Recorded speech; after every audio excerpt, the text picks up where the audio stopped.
Hey guys, welcome back to my channel Money Ennum Naan. இன்னைக்கு நம்ம இந்த வீடியோவில் என்ன பார்க்க போகிறோம் அப்படின்னு பார்த்தீங்கன்னா பட்ஜெட்டுக்குள்ளே ட்ராவல் பண்ணுறது எப்படின்றத பற்றி நம்ம அதை பார்க்க போகிறோம். பட்ஜெட்டுக்குள்ளே எப்படிங்க ட்ராவல் பண்ணலாம் அப்படின்னு பார்த்தீங்கன்னா நமக்கு தேவையானது என்னென்னா ட்ராவலுக்கு தேவையானது ஒன்று டிரான்ஸ்போர்ட்டுங்க, ரெண்டாவது என்னென்னு பார்த்தீங்கன்னா ஃபுட்டு, மூணாவது வந்து பார்த்தீங்கன்னா ஸ்டே. அதாவது ஒரு 1 வீக் வந்து நீங்கள் போகிறீங்க அப்படின்னா வந்து ஸ்டே வந்து கண்டிப்பாக முக்கியம். இதில் வந்து முதல் விஷயம் என்னென்னா டிரான்ஸ்போர்ட்டை பற்றி பார்த்தீங்கன்னா இப்போ ஒரு ஊருக்கே நம்ம போகிறோம், நம்ம இந்த ஸ்டேட் விட்டு ஸ்டேட் போகிறோம் அப்படின்னு பார்த்தீங்கன்னா நீங்கள் வந்து ட்ரெயினில் போகிறது வந்து ரொம்ப ரொம்ப வந்து சீப்பாக இருக்கும். ஸோ அங்கே போயிட்டு நீங்கள் அந்த ஸ்டேட்டுக்கு போயிட்டு இல்லை அந்த இடத்துக்கு போயிட்டு நீங்கள் பார்த்தீங்கன்னா ஷேர் ஆட்டோவோ இல்லை வந்து அங்கே இருக்க வந்து பப்ளிக் பஸ்ஸோ வந்து நீங்கள் யூஸ் பண்ணிங்கன்னா இன்னும் கொஞ்சம் வந்து சீப்பாக இருக்கும். ஸோ வந்து ஈஸியாக டிரான்ஸ்போர்ட் ஆகும், நமக்கு வந்து செலவு வந்து கம்மியாகும். ரெண்டாவது என்னென்னு பார்த்தீங்கன்னா ஃபுட்டு தான் வந்து முக்கியம். நம்ம வந்து 3 வேளை சாப்பிட்றோமோ இல்லை எப்படின்னா இப்போ ஒரு வேலைக்கு நீங்கள் ஃபிக்ஸ் பண்ணி வச்சுங்க, இன்றைக்கி வந்து இவ்வளோ தான் வந்து பட்ஜெட் வந்து நம்ம செலவு பண்ண போகிறோம்.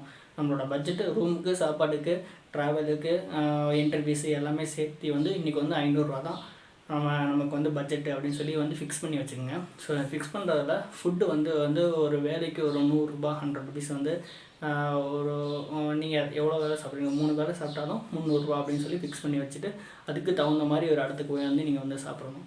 ஸோ அங்கே இருக்க லோக்கல் பீப்புள்கிட்டே வந்து நீங்கள் கேட்டிங்கன்னா வந்து அவங்களே சொல்லுவாங்க இங்கே வந்து லோ பட்ஜெட்டில் வந்து சாப்பாடு கிடைக்கும். ஸோ நீங்கள் இன்னும் கூட பக்கத்தில் இருக்கவங்க வந்து ஹெல்ப் பண்ணுவாங்க. ஸோ அதுக்கு தகுந்த மாதிரி அந்த இடத்துல போய் நீங்கள் வந்து சாப்பிட்டிங்கன்னா இன்னும் கொஞ்சம் வந்து மணி சேவ் ஆகும். உங்களுக்கு வந்து என்ன பணம் இருந்துச்சுன்னா இன்னும் 2-3 நாள் வந்து அந்த இடத்துல வந்து ஸ்டே வந்து பண்ணலாம். இன்னும் 2 நாள் இருக்குன்னா 4 நாள் சேர்த்து இருந்து அந்த இடத்த வந்து இன்னும் கொஞ்சம் வந்து எக்ஸ்ப்ளோர் பண்ணலாம். ஸோ மூணாவது என்னன்னு பார்த்தீங்கன்னா வந்து ஸ்டே பண்ணுறது தான். மூணாவது ஸ்டே பண்ணுறது எப்படின்னா இப்போ நீங்கள் அந்த ஒரு இடத்துக்கு போகிறீங்க அப்படின்னா அந்த இடத்துக்கு வந்து நீங்கள் சிங்கிளாக போகிறீங்க அப்படின்னா ஹாஸ்டல் வந்து எடுத்துங்க. ஹாஸ்டல் வந்து தான் பெஸ்ட்டு. ஏன்னா வந்து ரொம்ப ரொம்ப சீப்பாக கிடைக்கும் ரூம்ஸ்லாம். அப்படி வந்து உங்களுக்கு ஹாஸ்டல் வந்து தேவையில்லை, எனக்கு ரூமாக இருந்தால் பெட்டராக இருக்கும் அப்படின்னு நீங்கள் யோசிச்சிங்கன்னா ஒரு 1 மந்த்துக்கு முன்னாடியே இல்லை ஒரு 2 வீக்ஸுக்கு முன்னாடியே நீங்கள் வந்து ரூம்ஸ் வந்து புக் பண்ணிங்கன்னா உங்களுக்கு வந்து ஒரு 500 ரூபா ரூம் அப்படின்னு பார்த்தீங்கன்னா ஒரு 200 300 ரூபா 350 ரூபாக்குள்ளே வந்து உங்களுக்கு வந்து முடியும். ஸோ அது வந்து கொஞ்சம் வந்து மணி சேவ் ஆகும். ஸோ இந்த 3 விஷயந்தாங்க வந்து பார்த்திங்கன்னா பட்ஜெட்டில் வந்து ட்ராவல் பண்ணுறது அப்படின்றது.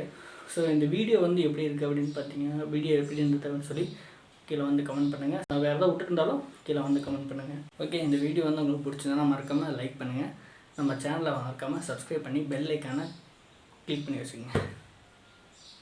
பட்டுமா பாய்.